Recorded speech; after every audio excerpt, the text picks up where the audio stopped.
Today we're talking about Ford. 52 facts about the company that gave people weekends, built the Mustang, fought Ferrari, helped NASA reach the moon, and somehow made both genius engineering and insane corporate decisions part of its identity. Number 1. Ford is one of the reasons the modern 5-day work week became normal. They did not invent the idea, but in 1926 Ford became one of the first major companies to adopt it seriously. Henry Ford believed workers needed rest and free time, not just because it was nice, but because tired workers made mistakes. So yes, every time your weekend starts, there is a tiny piece of Ford history hiding in it. Number 2. Ford somehow made the base Bronco key feel poor. Higher trims had better key range, but the base model key had shorter range, because apparently even your key fob needs to know its tax bracket. The funniest part is that people found a workaround. Hold the key near your head to extend the signal. So yes, if you see someone pointing their skull at a Bronco, they are not insane. They are just using budget science. Number 3. The Mustang name has 2 origin stories, and weirdly, both are kind of true. One designer liked the name because of the P-51 Mustang fighter plane, but Ford's board wanted something that sounded more American and emotional. After a few bad name ideas and some awkward executive drama involving Italy, Ford finally came back to Mustang, this time selling it as the symbol of wild American freedom. Same name, better story. Number 4. On the rear motor of the Mustang Mach-E, Ford hid the phrase, "Electric ponies live here." That is honestly a great little detail. People can argue all day about whether the Mach-E should be called a Mustang, but "Electric ponies live here" is exactly the kind of Easter egg that makes car people smile against their will. Number 5. Ford's Torino Talladega was one of the cars that pushed NASCAR into the aerodynamics war. In 1969, it looked like a normal brick to modern eyes, but back then its longer, smoother nose was serious business. It dominated early in the season, until Dodge came back with the Charger Daytona. And the wildest part? Ford reportedly used spy planes to watch Dodge testing. The 1960s were apparently just corporate espionage with carburetors. Number 6. The new Mustang can remote rev from the key fob. The car has to be on, then you press the right buttons, and the engine revs without you sitting inside. Is that necessary?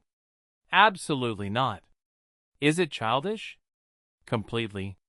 Is it exactly the kind of thing Mustang owners would want? Obviously. Before we continue, if you enjoy videos like this, please hit the like button and subscribe to the channel.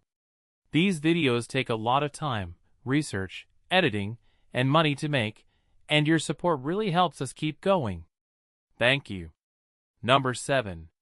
Ford once made a men's only Explorer campaign for International Women's Day, and at first that sounds terrible. But the point was actually to show how many important car features came from women's inventions and ideas, things like windshield wipers, turn signals, rearview mirrors, GPS navigation, and heaters. Ford basically removed women's contributions from the car to show how useless the car would become without them. Number 8. The Ford GT40 is seen as the American hero that beat Ferrari, but it was not as purely American as people think. The original chassis had major British roots through Lola, and the original GT40s were right-hand drive. Even the modern Ford GT was developed in Canada. So yes, America beat Ferrari, but with a little help from across the ocean. Number 9. Ford helped invent sequential turn signals in 1964 on the Thunderbird. The taillights lit up in a flowing pattern, and they served basically no real purpose except looking cool. But they looked so good that Ford fought for about a year to get them legal across all 50 states. That is commitment. Imagine arguing with regulators because your blinkers have choreography. Number 10. Ford invented the moving assembly line in 1913, and that changed the world. It allowed Ford to build the Model T in huge numbers, cut costs, speed up production, and make cars affordable for normal people. Before Ford, cars were mostly expensive machines for the rich. After Ford, the car started becoming part of everyday life. Number 11. New Fords can lower the fan speed automatically when you take a phone call through the infotainment system. That is such a small but smart detail. The car basically says, "Hold on, let me stop blasting wind into the microphone so you don't sound like you're calling from inside a tornado." Number 12. The Shelby GT350 name came from one of the most casual naming decisions ever. Lee Iacocca wanted a meaningful name. Carroll Shelby did not care. So Shelby had someone count the steps between two buildings at his shop. It was 347 steps, so he rounded it to 350 and called the car GT350. Then the GT500 was named because 500 sounded bigger. That is not branding science. That is Shelby not overthinking. Number 13. In 1969, Ford had trouble selling leftover GT500s. So they took the unsold cars, sent them back, made some changes, and convinced the government to let them sell them as 1970 models. That means every 1970 GT500 was really a reworked 1969 car. It feels like legal time travel with a spoiler. Number 14. The new Ford Ranger has a dedicated fries holder. Not a cup holder. Not a coin tray. A fries holder marked with a tiny symbol. And under one part, it even says, "Wrong way up," visible when flipped. That is the kind of detail that makes a truck feel like it was designed by people who actually eat in vehicles. Number 15. When Ford was testing the original Transit in the 1960s, they did not have a fancy test facility. So engineers drove prototypes at high speeds on public roads late at night. Police knew about it, pulled them over, and sometimes just chatted about the van instead of stopping the whole thing. That is such a 1960s story. Danger, engineering, and community support all in one terrible idea. Number 16. Ford spent decades trying to build a proper successor to the GT40, but they kept overcomplicating it.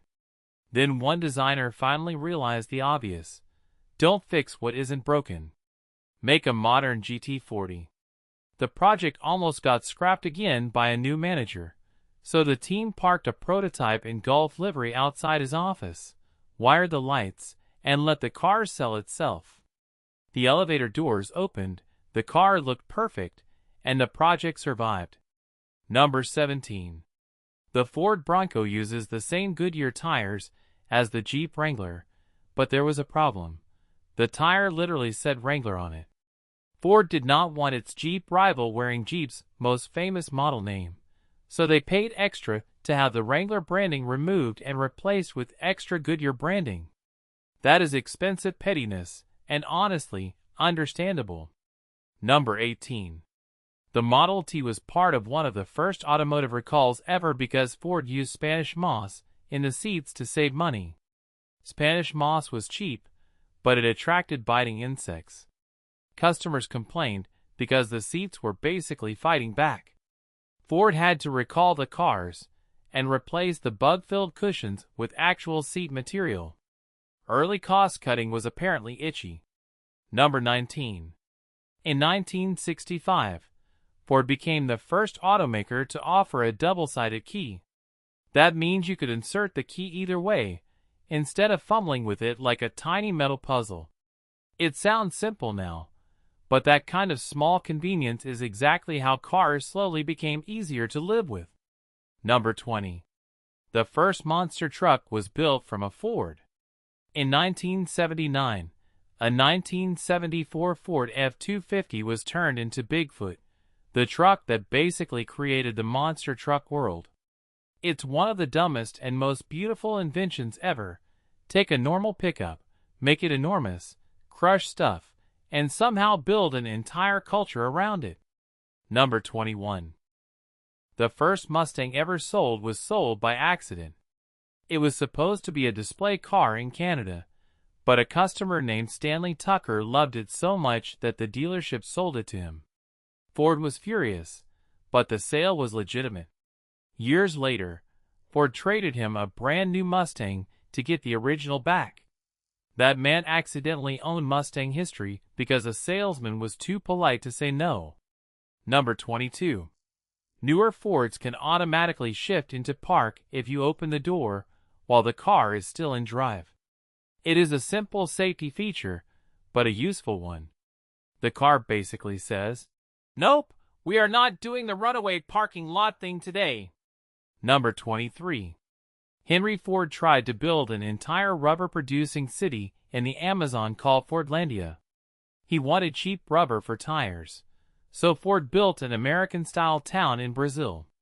But the rubber experts were not good enough, workers hated the strict rules, and disease damaged the crops, and the whole thing collapsed into one of the strangest corporate failures ever.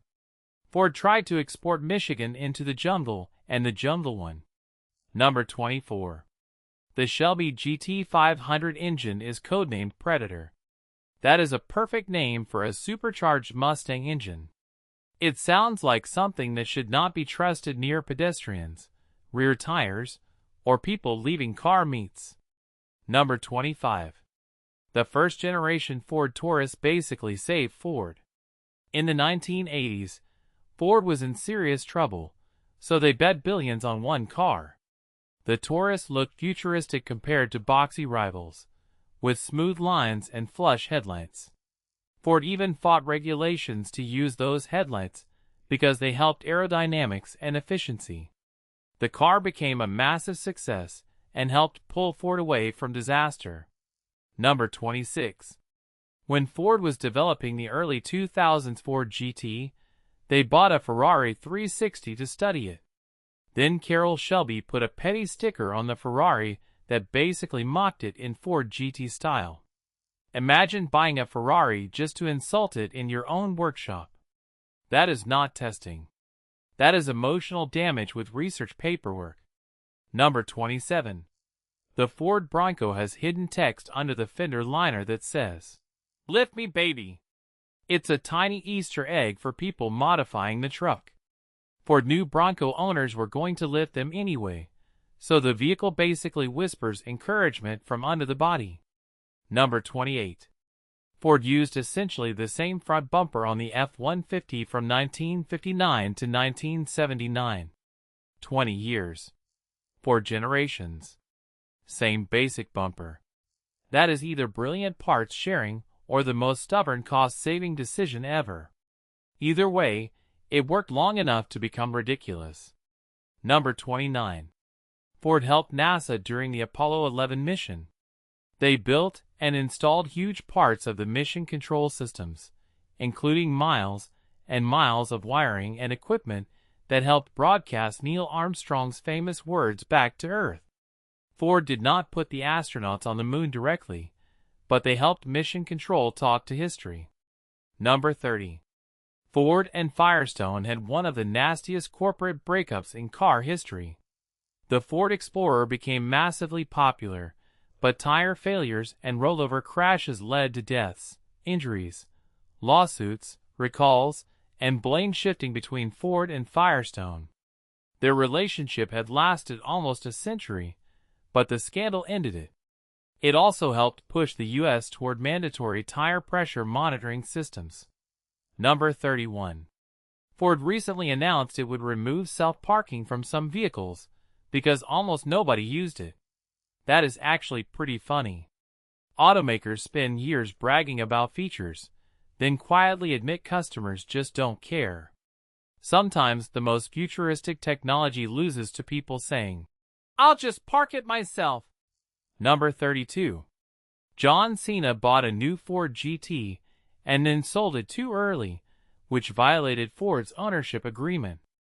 GT owners had to agree not to resell the car for 2 years, and Ford sued him. The whole thing feels weirdly Ferrari-like from Ford. You bought the car, but Ford still wanted control over what you did with it. Number 33. Ford had a reputation in the UK for building fast cars that were also extremely easy to steal, especially Cosworth models. They were great getaway cars, which is not exactly the marketing angle you want. At one point, a security company tried to prove its anti-theft system by offering a Cosworth as a prize if someone could steal it in 20 minutes, and the first contestant drove away with it almost immediately. Number 34. The Ford F-Series has been the best-selling vehicle in America for decades. As of the source, it had held that crown for 48 years, with many of those years consecutive. Ford sells F-Series trucks at a ridiculous pace. In America, the F-150 is not just a truck. It is basically national furniture with a bed. Number 35. The Model T was only sold in black for many years because black paint was cheap, durable, and dried quickly. That mattered because Ford's assembly line moved fast. Henry Ford's famous line was that customers could have any color they wanted, as long as it was black. That sounds arrogant, but the speed and cost savings helped make the car affordable. Number 36.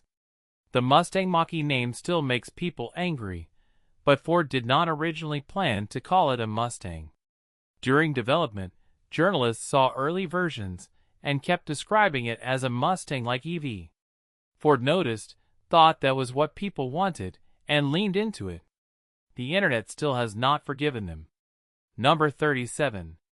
Ford hid the famous phone number 867-5309 in some owner's manual examples as a reference to the song, Jenny.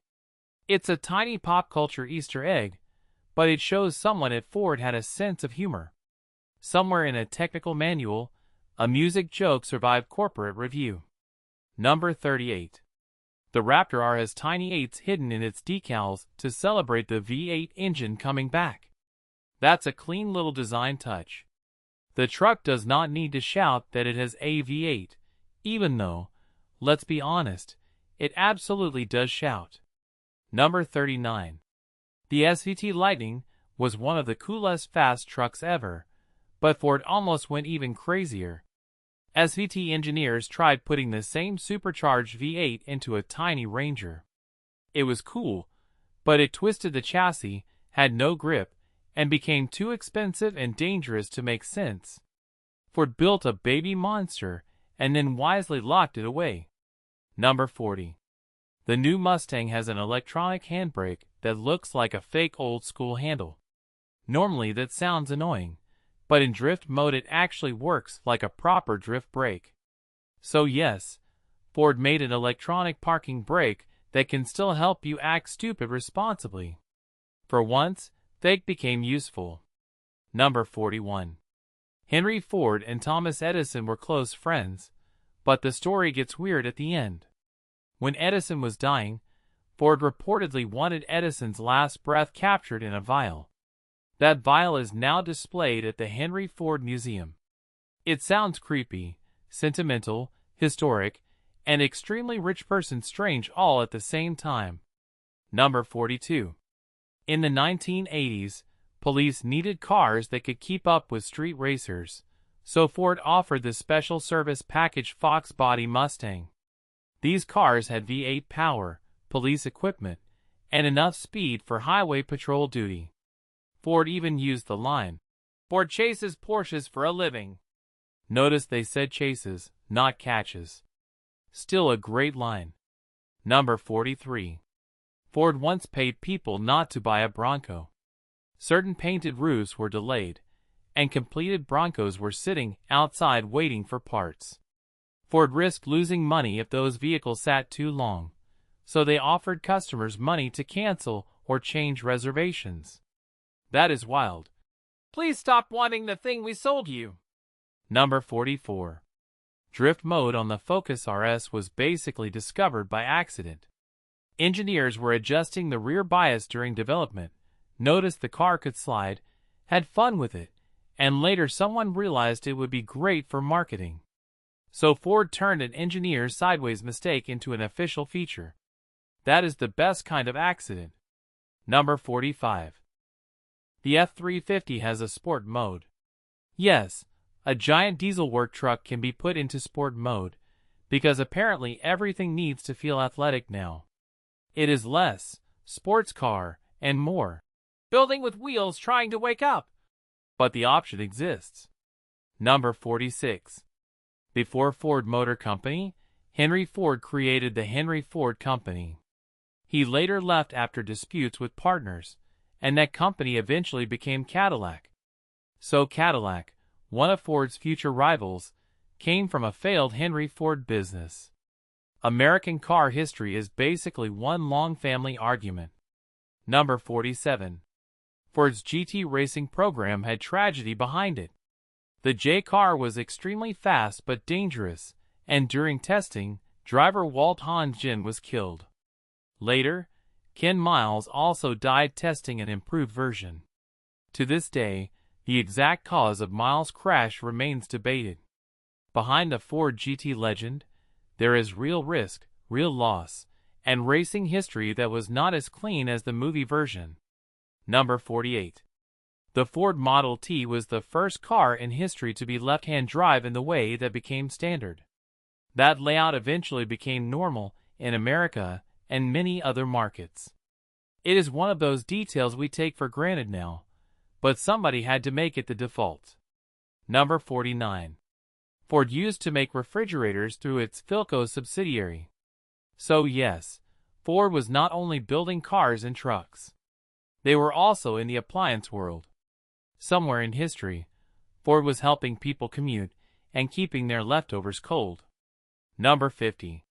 One of the rarest Fords ever is the Australian Falcon GT Cho Phase 4. Ford wanted to dominate Australian racing, built an extremely fast sedan, and then the media and government panicked about road-legal supercars. The program was killed, and only a tiny number survived, with one production Phase 4 becoming basically legendary. It is Australian muscle car mythology. Number 51. The Ford Ranger holds the record for the tightest gap driven through by a pickup while on its side. That is a wildly specific record. Nobody normal asks for that, but Ford somehow has it. Trucks are supposed to haul, tow, and go off-road. This one apparently also squeezes sideways through ridiculous gaps. Number 52. Henry Ford once sued a newspaper for defamation, demanded a massive amount of money, and ended up winning only 6 cents. The best part? He still collected the 6 cents. He was already one of the richest men in America, and he still made sure to take every coin. That is not about money. That is pure, concentrated pettiness.